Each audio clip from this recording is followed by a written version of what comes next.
So over the winter, I was browsing through the F-150 online forums, doing a little bit of research for myself, and I happened upon a post that really caught my attention.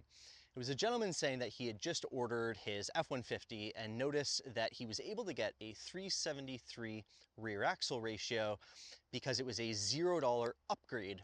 And it honestly really got me thinking about whether people understand what those rear axle ratios are really for, their pros and cons, their benefits and weaknesses, etc., especially as it applies to us who are towing, whether you're towing frequently like myself or on the weekends, etc., and how to maybe navigate that order process should you be lucky enough to be purchasing a new vehicle, such as at the awesome dealership that we're at here, or if you're looking at purchasing a pre-owned truck, which is kind of more in line with my budget. So hello and welcome back to the Grey Wolf RV YouTube channel, and that's what we're going to be discussing in today's video is rear axle ratios.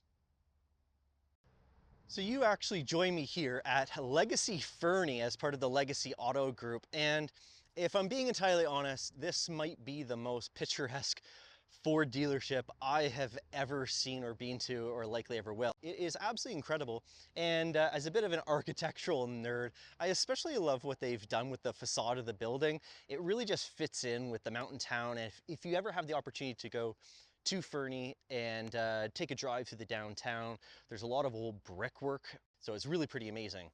But yeah, on with the differentials. So you effectively have three, call it four options when it comes to rear differential ratios. A 331, a 355, a 373, and exclusive to the F-150 Raptor is a 410. Now, the 331 is actually an axle ratio I have personal familiarity with because that's what my mom has on her 2018 F-150. She does have the 10-speed transmission with the 331.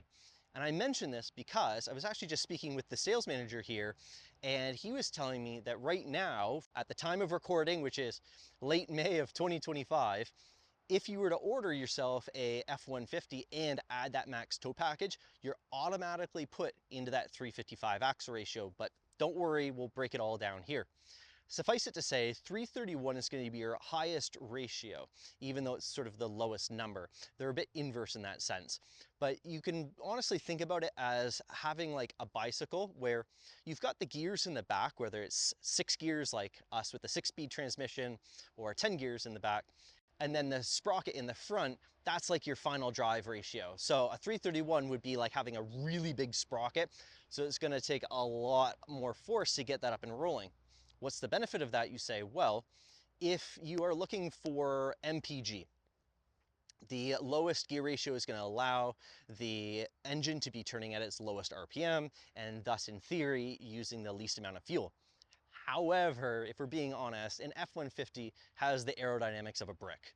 So that may or may not actually pan out in actuality, although Ford is doing a lot of incredible things with like their active air dams and active shutters and all that stuff. The trade-off is that should you be towing, that higher final drive ratio, that higher axle ratio, means that you're going to be doing more frequent downshifts.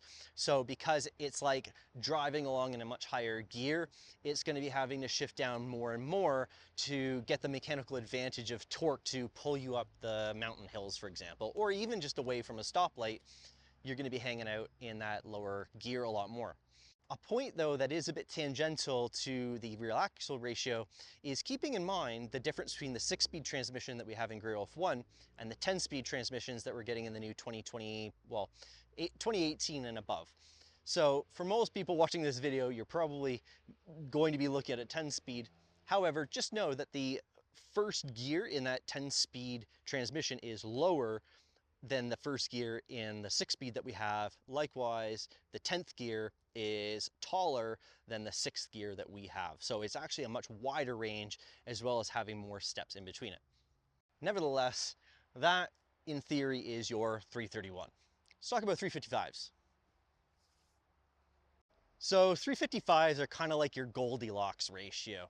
They're going to provide a little bit of a lower final gear ratios to help you start accelerating away from a stop, but they're not so high that when you're driving down the highway, you're going to be sitting at higher RPMs, using a lot of gas in that process. And that's exactly why Ford now apparently has that as the default axle ratio when you are getting the max tow package, because they understand that people are going to be doing some towing and they want that mechanical advantage of that lower ratio. In fact, 355s is what I have in Grey Wolf 1, and I absolutely love them. Moreover, the 355s aren't going to be such a big compromise that when you just want to daily drive your vehicle as we do, then you're not going to be sacrificing, again, the fuel economy or the drivability, etc.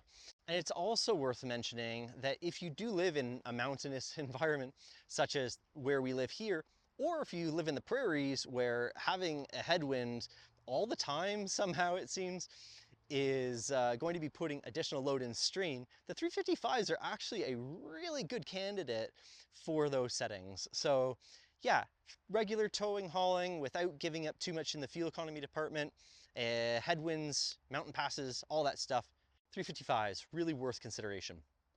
Let's talk about 373s. And then we arrive at 373s, such as that found in the Ford F-150 Tremor. In fact, it's the only axle ratio that you're going to find in a Tremor, and I'll get to that in just a moment. But if you're speccing like a Lariat or an XLT or a Platinum or whatever, and you're trying to choose between 331s, 355s, and 373s, well, 373s, again, it's going to be like that front cog being even smaller, so you'll end up having to turn more, but you're going to get a lot more mechanical advantage. So 373s are, dare I say, for people who are towing regularly and frequently. So think like landscaping and roofing companies where perhaps the majority of the time you have a trailer or a load in the actual bed of the truck. Also, this would be good at sort of lower speeds to get that mechanical advantage when you're like wanting to, say, rock crawl or tow a 5,000-pound trailer up something. 373s are going to be a really good ratio for that.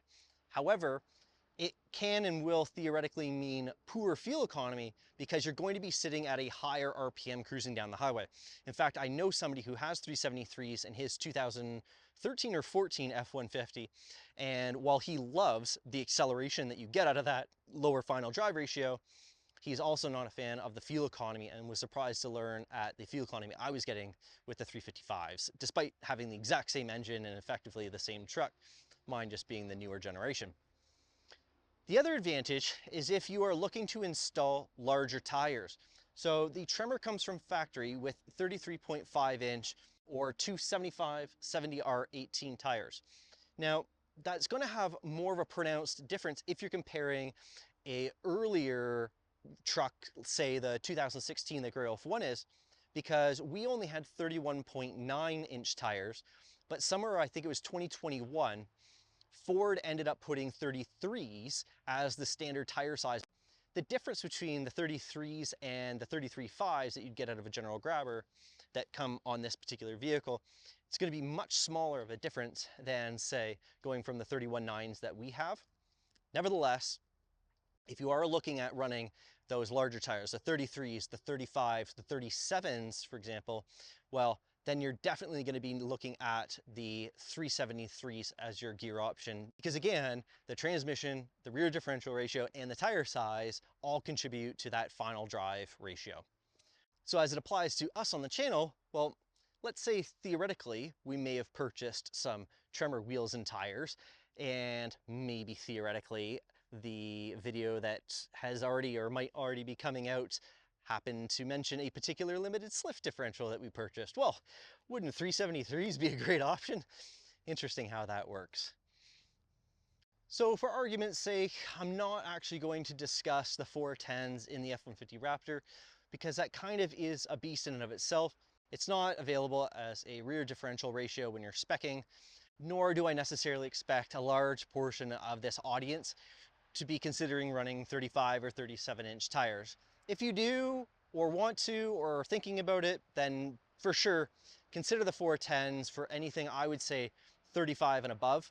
But for 33.5s and below, I think the 373 is going to be a great ratio. In fact, for us, when we do the math, the 275 70R18 General Grabber ATXs that come on the Tremor with a 373 is almost exactly, we're talking to like the 100th of a decimal, the same, or similar to, I guess, technically, the 355s with the 31.9 inch tires that we have on Grey Wolf 1. So for us, I know exactly what to expect in terms of torque and general fuel economy. Mind you, larger tires are going to weigh more, and that's also going to contribute into the centripetal or centrifugal force. I guess it'd be centripetal. Suffice it to say, hopefully this has given you a bit of food for thought. Like I said, if you're either in the amazing position where you're speccing a vehicle from new, or if you're looking at purchasing a pre-owned vehicle and you aren't quite sure how that's all going to shake out. So like I said, I've got personal experience with 331s, 355s, and maybe 373s sitting in my living room. Oh, did I say that? Crazy. But yeah, like always, thank you so much for watching. If you found this video at all helpful, informative, or you just quite frankly like the mountain backdrops, then please consider clicking that thumb up button. It just tells the YouTube algorithm that this video is worth sharing with other people. And if you aren't already subscribed, please consider doing so, because I'm actually on my way back from what ended up turning out to be kind of a trip from hell. And yeah, lots of drama. I hate drama. But yeah, how's that for a bit of a cliffhanger to leave on? So anyways, appreciate it. If you have any questions, just let me know in the comments down below. I'll do my absolute best to answer them. In the meanwhile, you take care. We'll see you next week, and bye for now.